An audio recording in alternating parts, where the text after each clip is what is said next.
Vanakkam, Vandanam, hello and hi everyone. This is the Rise Talkshow and this talk show is brought to us by Superbook, an active wellness concentrate which is available on TikTok Shop.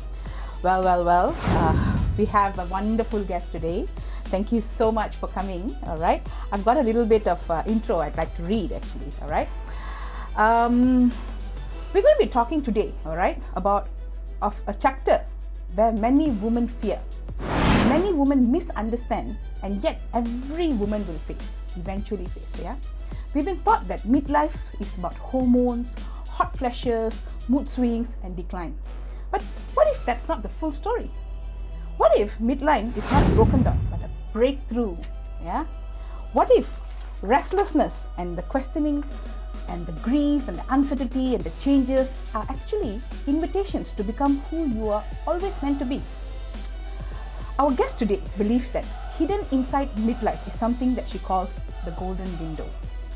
A rare opportunity to pause, reflect, heal, and consciously redesign the next chapter of life. She is a doctor, lecturer, coach, mother, and a woman whose own journey through loss, journaling, healing, and rebuilding has given her a unique perspective on what midlife truly means. Please join me in welcoming Dr. Mugil. Welcome to the show. Thank you, Doctor. Thank you so much. So let's start immediately, okay, with how are you feeling today?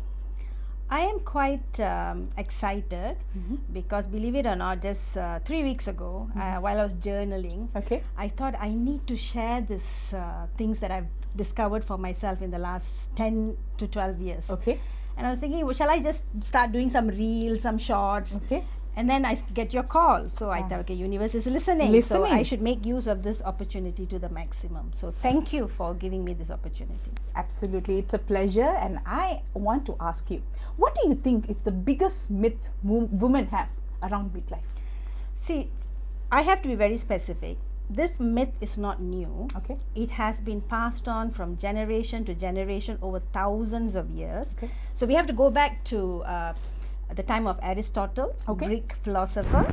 Right. So at that time, they realized women were very powerful. So they can create life and they can bleed, they have menstruation and still survive. So it really scared them. So they had to find a way to contain this power. Right.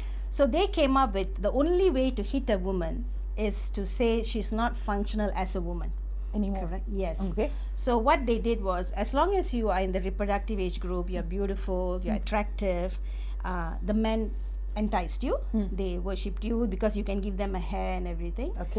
The moment you hit menopause, when you can't produce a hair, when you start having wrinkles, they replace you with a younger woman. It's not fair. That's not fair, but that's how it has been passed on. That's why now you see even in corporates, the most problem for younger women come from the lady bosses, right? Because it's so much of fear inside and they're threatened. So this has been passed on for so long that the moment the woman sees a wrinkle or the moment she hits 42 and she knows she's going to menopause, it automatically creates a fear that that's the end of her life. So Definitely. That 100%, I was convinced about this 10 years ago, but I had to go through my own journey to speak so vocally now about it. That's a nice take to it. So it's not the end, menopause is not the end. It's definitely not the end. So tell me now, do you think a woman who is successful in her marriage, very good in her career, all-rounded, do you think she also feels loss, a sense of loss? Well, let's take me for an example. I was 42. I had a beautiful married life. I had 2 wonderful children. My husband was doing so well. I had my own practice. I had everything a woman can ask for. Anyone looking at you will be thinking like, wow, she has it all. But at 42, 43, I start having this nudge. Something is missing. Something is missing. And we start thinking, oh, it's menopausal. Right, and then you become irritated because you cannot figure the answer out. So then your relationship becomes a bit tension as well because you want to figure this out. It's a nagging feeling, right? What is the nudge? So it's just like there's something missing, but you just can't put your hand on it because you have everything. You're successful, you're educated, you're wonderful. What else you want? You tell anyone also, they'll say like, that's what. You have everything, just shut up and be grateful. But it's not that. there is a nudge. Okay. So that's what triggered me to look into what is this nudge. Is it my hormones? My hormones were perfect. Okay. That's good. Hormones were perfect. I didn't have any symptoms of hot menopause, the menopausal symptoms like hot flashes, nothing. But this was really, really annoying me to the extent I get angry very fast. I was behaving very different. So people start saying, you're changed. And then they label it, oh, she's going through menopause. That's why she's like that. But it's not. So that's what started a decade of research into menopause and awakening that comes with it. So when you say the nudge and awakening, what actually awakens? It's not one word like awaken. Okay. It's a process. So we have to understand menopause. If you look at it, a woman's life, we can divide it into 7 years. Okay. So first 7 years you are the princess. Oh yes. You don't have any gender, you don't have any preferences. You are just, I can do anything I want. Right? I'm the princess. So fathers adore you, mothers adore you, everything is perfect, right? And then 7 to 14 is when you start identifying with who am I. Okay, I want to do this, I want to achieve that, I want to achieve this. So you have lots of dreams, you know what's your purpose until that age. Then 14 hits, puberty comes. Okay. Now from 14 to 21, 21 to 28, 28 to 35, 35 to 42, 4 sevens is a time that nature has designed to secure next generation, which means procreation and reproduction. So women, you can be as career minded as you are, but when that comes, you are automatically designed for nesting. You want to have a family, you want to protect. So it's not necessary you will get married and have children. You'll start mothering. Could be your nieces, nephews, parents, somebody, your work, your pets. You'll find something and it will take over you. So at that time your tolerance level is extremely high. Everything, anyone says anything and push it aside. This is my job, because that's what nature wants you. It's nature's way of securing itself, right? And then 42. When you hit 42, the hormones go back, right? See, it's natural. Until 14, you didn't have these hormones. Then these hormones came, and you are somebody. Your skin is glowing. Everything is just preparing you for mating, right? To make you attractive, so that you find a partner, and then the generation can go on. The seed is passed on. That's nature's wants. Correct. That's normal. That's fine. But then at 42, it says, okay, now the woman's job for procreating is done. She has to pursue what she's here for. So it starts withdrawing. But what do? We panic. Because we don't know anything else than what we have done for the last 28, that 4 times 7, 28 years. And you think that's your identity. Cumulatively, that's identity. But then your real self start questioning you. Are you doing what you're supposed to do? Are you doing what your real purpose was? Your real purpose was not to procreate. All this awakening starts coming in. That's the nudge and the knock. So for you, you're saying it's at 42 or ellarkum 42 la varudha? I've spoken to almost 100 women after this. 42, 45 is the period when the first knock comes. And most of women will go to doctors. Some of them been diagnosed as depression. Some of them has been diagnosed as anxiety. Some of them put on hormones too early, and it messes up everything. Menopause is natural. Okay, so now since you're a medical doctor and we are touching on the space of menopause, tell us what menopause is. See, menopause is just when your reproductive hormone says, I've done my job and I will retreat. Now you have to understand women's health, it depends on 3 hormones. Not just these 2 sexual hormones, right? It's like a 3-legged stool. Your thyroid, your adrenal. Adrenal is your stress hormone. Thyroid is a metabolic hormone. And then your sexual hormones, which is estrogen, progesterone. Now that comes at 40. Keeps you fertile, and once it says, okay, after this, it's not safe for the woman to be pregnant. It's not safe for a woman to carry a life. Now she has to focus on her life. They start withdrawing. But when they withdraw, if you have lived a, let's say, balanced life, you're with awareness, your thyroid and your adrenal will take over. They are enough. Your 2-leg stool is enough. But what we have done, we have ignored that. We have already full power used it. So most women, when they come into this perimenopause, right? Perimenopause age, they are emotionally depleted, nutritionally depleted. All right. So your adrenal is gone. You cannot cope now with the change, and the thyroid is also sluggish. But we are just focusing on getting that hormones back, that ovarian hormones, which by right, by nature, has to cease functioning. So we have to understand, when we say menopause is that time when you don't have period for 6 to 1 years, correct? But there are 10 years before and 5 years after, which we call perimenopause, where all these changes occur. Okay, so what happens to them physically? What are the signs? What are the symptoms? So perimenopause can be a lot of people know the physical symptoms: hot flashes, mood swings, insomnia, period irregularities. These are very minimal. A lot of people don't know the emotional intolerance, right? They becomes very intolerant. So people say, why are they intolerant? Hormones are going crazy. No. All this while they had been super tolerant. Now when they come back to their normal self and say, I am not going to tolerate this anymore, we say that's wrong. So the whole world says, oh, you're okay all this while. What are you making noise now? Oh, this is menopause. You should talk to family members. I have had children bringing their parents, their mother, and they'll say, my mother is going through severe menopause. Do something, doctor. It's like, then I used to tell them, what are you doing about it? And they're like, what am I supposed to do? So the awareness, support for that woman to come out back again is lacking. So she's fighting her inner turmoil, inner changes, and she has to fight the external world that cannot accept her for who she really is. So it's a big battle. I can tell you 99% of women going through that. So that's where your passion to become a perimenopause coach came, I believe. It just automatically pulled me into it because from a doctor, right? So let's start from there. Your journey. Let's start from there. Let's tell us about how you grew up and Okay, so I am a doctor. So basically, I became a doctor because my father's dream to make me a doctor, but I have no regrets becoming a doctor. I became a doctor and I became an internal medicine specialist. Oh, wow. So internal medicine specialist, we deal with diabetes and heart problems and all the general medical things. The doctors that we are very scared of. Who sees everything. Then I got married. As usual, the kicked in, the nesting that I have to take care of my family. But that's always been my dream too, to have a beautiful family and to be there for them. So I opted to run my own clinic because it gave me a lot of flexibility. So I started a clinic. And surprisingly, a lot of women started coming to me with hormonal issues, mental issues, health issues. As I talked to them more and more, I would have seen about 600, 700 women in 3-4 years, the first 4 years. It was always coming down to some mental health issues. It's not mental health. When I say mental health, I'm not saying depression, anxiety. It's just they're not happy.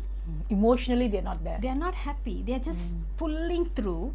And then when they come to 42, 43, they cannot pull through anymore. And they get angry with themselves. Like, I can't do all this. I used to do that, doctor. I can't do now. Why?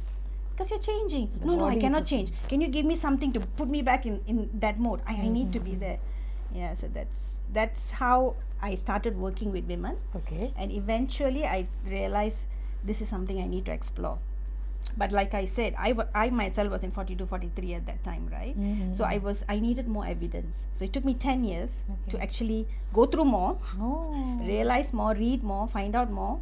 And now, I think women need support. Midlife, women need support because there's a big potential there. And how is the market in Malaysia? Are people really seeking for help? Are they really coming for coaching? No. I did a survey. I sent out a survey about 3 months ago to find out how many of women knew that they have issue during menopause. Only 10%. Women themselves are not aware. So they think the only problem you must have is period problem, hot flashes, and then it's menopause. But they tell you they have all those symptoms. But one question I asked, do you know this is menopause symptoms? No. So awareness is lacking. So they don't know what's happening to them. They are scared. They're scared to come out. Who do I go and ask? So they will go to a mental health doctor or hormone doctors. But it's not going to go because the work is different. It's a lot of internal work, deep contemplative inner work for years and years and years. I think both of us are testament to it. So you call this period, I'm still talking on menopause because I think it's so relevant. A lot of women will be able to relate to it. You call this period the golden window. Why? When you look at the research itself scientifically, right, there's enough research to show that the hormonal transit periods, like your puberty, premenstrual, pregnancy, and perimenopause. Women are very susceptible, vulnerable period where a lot of things that needs to be healed emotionally, that they have suppressed, comes to the surface. And that's the time you can approach that. So when you look at before puberty, you're too young. Premenstrual, you're busy with so many things, you have no time. Pregnancy, forget it. Postpartum depression is one of the things, one of the phases, but what do? We give something to suppress it. We never go and ask, why is this person having postpartum depression? What is the problem, right? So when you come to perimenopause, you're very free. Everything has Life has already calmed down. Yeah, calmed down. Actually, it's calmed down, but you are not. You are like, oh my God, I'm losing my function. Everybody's leaving me. So this is the time for you to do the work so that you age gracefully. You age gracefully and you age happily. That's very important. Aging gracefully and happily. You can't stop both. You can't stop aging. I don't like this anti-aging campaign. It is impossible, right? But you can age beautifully. Gracefully, happily, beautifully. That's like a new take to it, right? So I believe somewhere around the journey, I connected to you because you were doing a lot of this journaling thing. You're journaling for over a decade. Wow, well done. Thank you. I know it's not easy. It's not easy because I think I only journaled for a year. Just in my gratitudes, and I thought it was like, I did it, in here we have 10 years. So tell us about your journaling. That's a beautiful journey. So like I said, I couldn't find answers. If I talked to anybody, they were telling, this is normal. Menopause, you're getting the menopause age is normal. It's not normal. For me, it's not normal. I needed answers. So I've always been an introvert and I always love reading. Right? So I read a lot, but then I needed to dump all this inner things so much, right? Because layers and layers and layers of things that I've suppressed without knowing. So I started journaling, and it's first week I started, I don't know what to write, so I just put bullet points and say I'm happy, I'm sad, something like that. And then after 1 week, I felt like at that point that I sit down with a pen, something is happening. Creative director through something happening. Then I started drawing butterflies. Right, I started drawing butterflies, and only after about 6 months I actually started journaling what I feel. And there's so much of sadness and so much of anger, things which you thought, oh my God, I thought I was over this, right? All was coming out. See how journaling works. There's no rule and regulations to it, right? It's just the fact that you're actually taking time to sit with yourself. You never do that. So I asked menopause women, right, how do you feel? They get fluttered to answer the question. They say, oh no, my daughter says I'm getting angry all the time. They never go to sit and reflect. They're scared. It's a very scary process. But if you do, and when you do continuously, I won't say it heals everything, but it tells you that these are the issues that I need to resolve. Then you can seek help. It's a scientific tool, I believe. It's proven scientifically. It's not just a myth. So that was definitely healing for you, I believe. It still is. You still I still journal, and I look forward getting up at 4:30 in the morning to journal. Wow, Brahma Muhurtam. I didn't know Brahma Muhurtam at that time, but that's a quiet time. And I will get very angry if anyone disturbs me at that time. So even my children, right, they won't dare knock. So until 5:30. Perfect morning, 4:30 in the morning. I get up at 4:30. I love my coffee. So I have to have a coffee in the morning. I'll make my coffee. I will lit a candle or a lamp, ghee lamp. And then I'll have an incense stick, and I have my Ganesha there. So he's my guardian angel for me, right? I think of him like that. And I'll just start writing, yesterday this happened, right? And then it'll start flowing.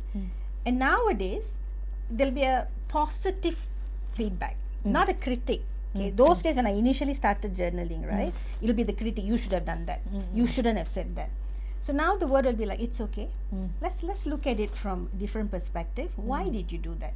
Then you will write the answers. So by the time I finish sometimes 3-4 pages, I have to stop, otherwise I can go on, right? So by 5:30 I'll stop. 1 hour, solid. Yeah, it takes a long time.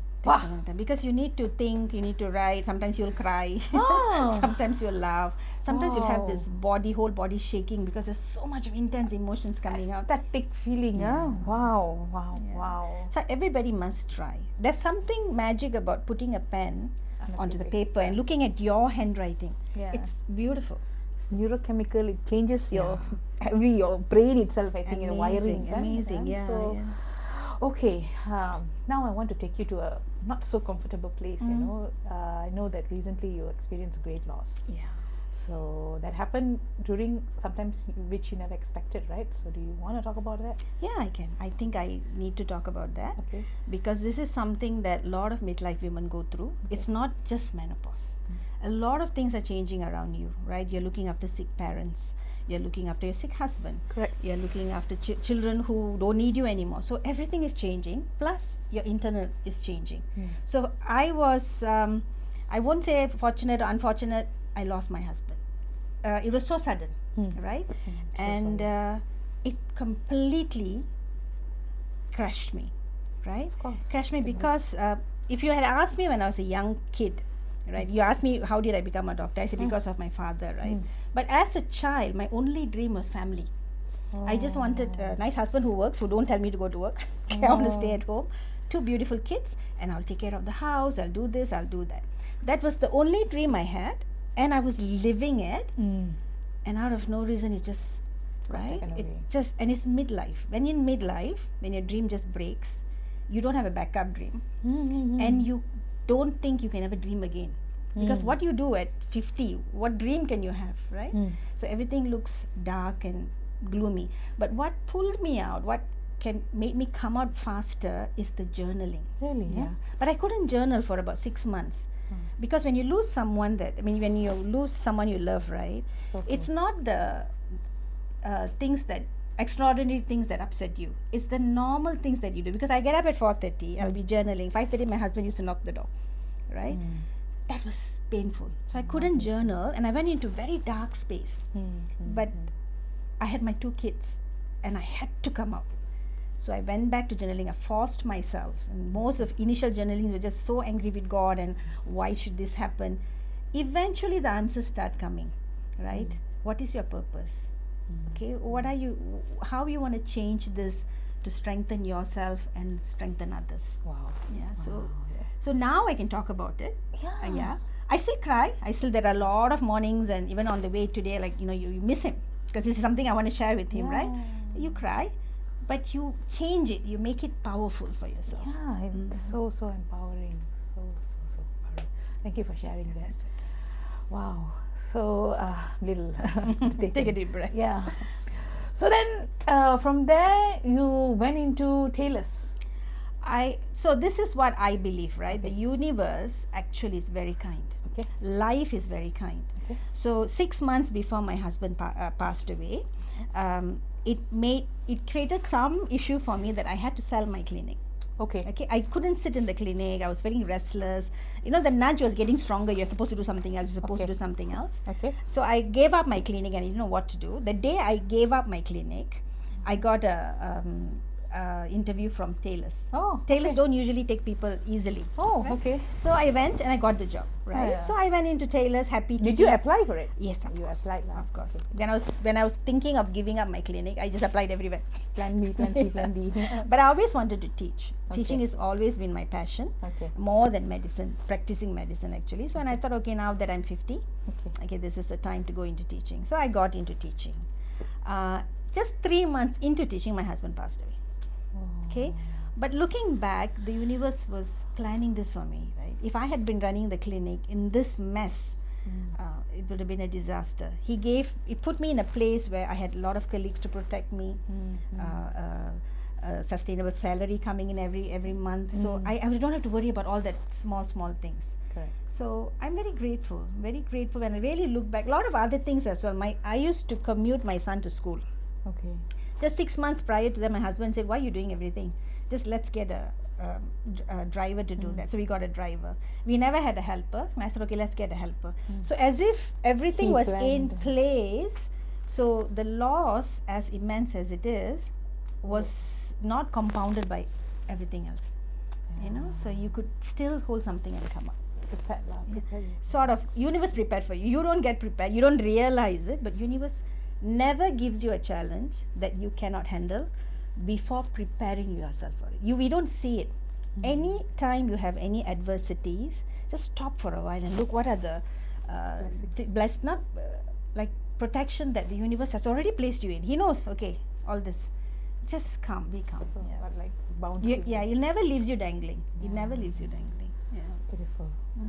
So then, so you are in Taylor's, and how is that experience being with young children? Oh, and that's beautiful. How tell us no more. No, How is the I Gen was Z?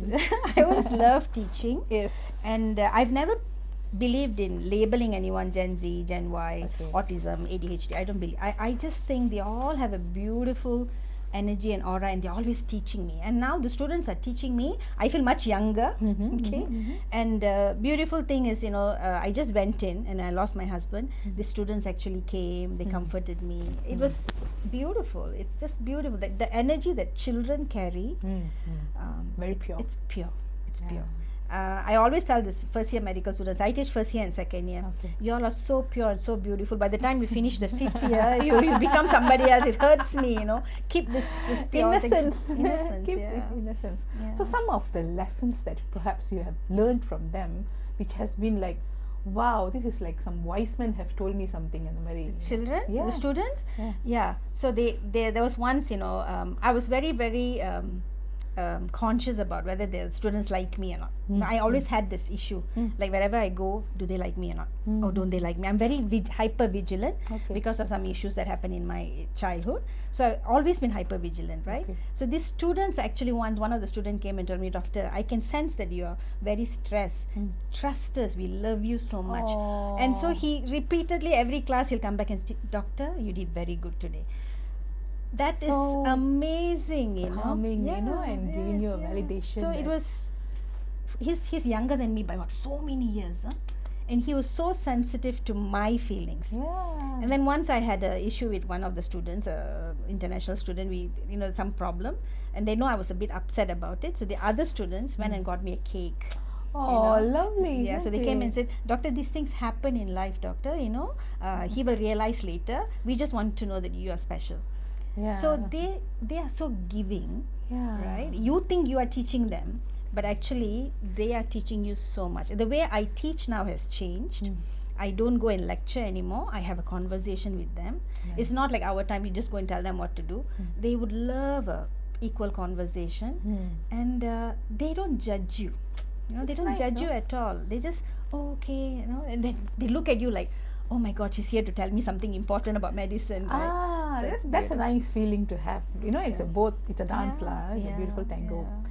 So this podcast, I basically talk about the pursuit of happiness. Has happiness become different for you from the time you were 20 and now? I think I'm happier now. Let's Yeah, tell I'm us happier more. now. So when you're 20, you're always competing, you're always looking at the other person, you're always thinking, what am I going to become? I have to become that, I have to become this, I have to become that. Grief, actually, I must say, shattered my whole perception of happiness. Right? What I thought was happiness. So let me stop you there. Tell me more about grief. Grief is beautiful. Okay, it's probably my husband. He's always been a gifter. So when he goes to shops, right, he'll buy 6-7 sarees at a time, right? So he'll come and say, he's never one. Okay, it's half a dozen and more. That's what he will say. And he'll go buy the best things. And I used to get very annoyed because I don't know how to receive. Okay, I've always been like, I'm a strong person, I cannot simply receive. So he used to get pretty annoyed. I buy for you so much, so and you're nice. making so much. But he taught me over the years how to receive. So the grief for me is the biggest gift he gave me because it broke a lot of my illusions, perceptions, old things that I was holding on to. It gave me courage to really break out and come out. Meditations. Yeah, and it really, if you had seen me, we only met after I lost my husband, right? Correct. We only were talking before that. If you had seen me before and you seen me now, it's entirely different person. But grief also challenges you in some way because, see, when you lose someone you love, you die too. Right? Part of you your whole goes. identity dies. You have to become this new identity to survive. And when that identity changes, people who are clinging on to the old identity will need to change. They must love you enough to change. Sometimes they don't want to do that. Correct. So you have to let them go. So sometimes you tug a war, right? Okay, I will try. Cannot. So I'm learning to let go. I'm learning just to let go. Who wants to drop off? Drop off. I don't have the energy. I have to bring my energy to move forward for my kids and for myself as well. Okay. So yeah. And how important are women friendships, in this space as you're going through everything? Do you have a group of friends who you fall back on, how important is that? Yeah, I'm blessed that way. I'm not, I said I'm introvert, right? So I don't go out much. But when this happened, suddenly a lot of group of women came. One of them is my sister-in-law. She's amazing. She was big support for me. She, despite losing a brother, she was there for me. And then my friends, and there's some NLP. I did NLP as well. So NLP coaches, they came and they talk to you. They put sense into you. Don't dream. I had one NLP friend who she practitioner friend. She came to me and she said, if you think your husband is going to come and speak to you in your dreams or come and give you messages, don't, because she lost her husband too. Don't have that kind of hopes. Okay, you have to create new life. You have to create new memories. Treasure your old memories. You don't have time to worry, sit and mull over it, because you have 2 kids and their future is your priority. So she put real sense, like, okay, stop it, okay, get up and move. It's such a blessing, right, to have this kind of people. You need people not just to hold your hands and cry along with you. You need some people to push you and tell you, get up. You can do this. You will do this. So you were saying that happiness, coming back to earlier, happiness is very much different compared to when you were then, grief teaches you something.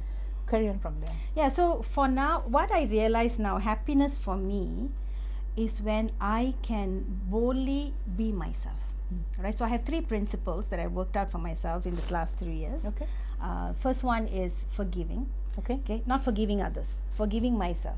Forgiving myself when I do something wrong, when I behave irrationally, because I am going through something huge.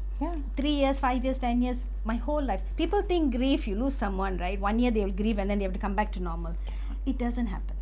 Okay, I have the right to grieve as long as I want, and I carry till I die.